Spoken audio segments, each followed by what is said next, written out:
नमस्कार दोस्तों, स्वागत है आपका। चलिए आज चलते हैं खाटू श्याम जी की एक दिव्य यात्रा पर। खाटू श्याम जी मंदिर जाने के लिए आपको जयपुर या फिर रींगा स्टेशन पहुंचना होगा। जयपुर से लगभग 80 किलोमीटर पड़ेगा और रींगा स्टेशन से लगभग 16 किलोमीटर।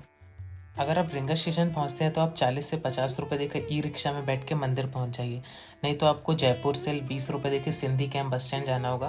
फिर लगभग 100 रुपये देकर बस से आप पहुंच जाएंगे सीकर जिले के खाटू गांव में। आपको यहाँ पहुंचते ही बहुत ही सुंदर और बहुत ही फेमस श्याम द्वार देखने को मिलेगा। भक्त लोग झंडा और बैंड बाजा सहित यहीं से टोली बनाकर लगभग 2 किलोमीटर का सफर करके मंदिर पहुंचते हैं। आप चाहे तो यहाँ से ई रिक्शा के थ्रू भी मंदिर के पास पहुंच सकते हैं। आपको मंदिर के पास ही लगभग 1000 रुपये में होटल या आश्रम मिल जाएंगे। लेकिन अगर आप श्याम द्वार के पास रुकते हैं तो यहाँ पे रुकना थोड़ा सस्ता पड़ेगा। और खाने के लिए यहाँ पे हर जगह ही होटलें उपलब्ध हैं, जहाँ पे आपको 100 से 120 रुपये की एक थाली मिल जाएगी।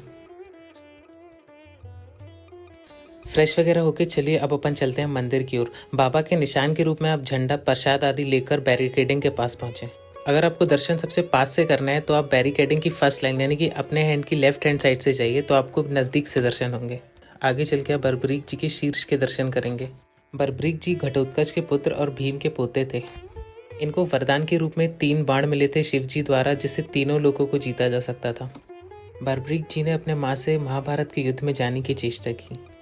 बदले में माँ ने उनसे 2 वचन लिए। उन्होंने कहा कि आप हमेशा हारे का सहारा बनेंगे और अगर कोई दान मांगेगा तो आप उन्हें देने में मना नहीं करेंगे। जैसे ही वह युद्ध देखने जाने लगे, श्री कृष्ण ब्राह्मण के रूप में प्रकट हुए और श्री कृष्ण ने पूछा कि आप किनके तरफ से लड़ेंगे। बर्बरीक जी ने कहा, मैं तो हारने वाले के साथ लड़ूंगा। ऐसे में श्री कृष्ण को लगा कि पूरा परिणाम उलटफेर हो सकता है, इसलिए श्री कृष्ण ने बर्बरीक जी से उनके शीश का दान मांग लिया। बदले में बर्बरीक जी ने युद्ध देखने की इच्छा जाहिर की, इसलिए श्री कृष्ण ने उनका शीश उठाकर एक बहुत बड़ी पहाड़ी पर रख दिया। जब युद्ध खत्म हुआ तो पांडव आपस में ही लड़ने लगे कि इस युद्ध का श्रेय किसे जाता है। तो श्री कृष्ण ने कहा, चलिए बर्बरीक जी से ही पूछते हैं, क्योंकि वो ऊपर से देख रहे थे। बर्बरीक जी ने कहा कि यह युद्ध का श्रेय श्री कृष्ण को जाता है, क्योंकि उन्हें ऊपर से तो सिर्फ श्री कृष्ण का सुदर्शन चक्र ही दिख रहा था। श्री कृष्ण बर्बरीक जी की बात से बहुत ही खुश हुए और उन्हें कहा कि कलयुग में तुम मेरे नाम से जाने जाओगे और तुम हर हारने वाले का सहारा बनोगे। तो दोस्तों, ये रही बाबा श्याम की कहानी। यहाँ पास में ही श्याम कुंड है, जहाँ पे बाबा का शीश मिला हुआ था। आप वहाँ पे जाके नहा सकते हैं। कहते हैं कि यहाँ पे नहाने से चर्म रोग वगैरह मिट जाते हैं।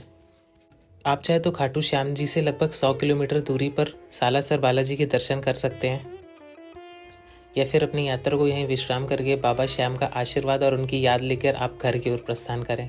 तो दोस्तों, जब तक के लिए जय श्री श्याम। मिलते हैं आपसे नेक्स्ट वीडियो में।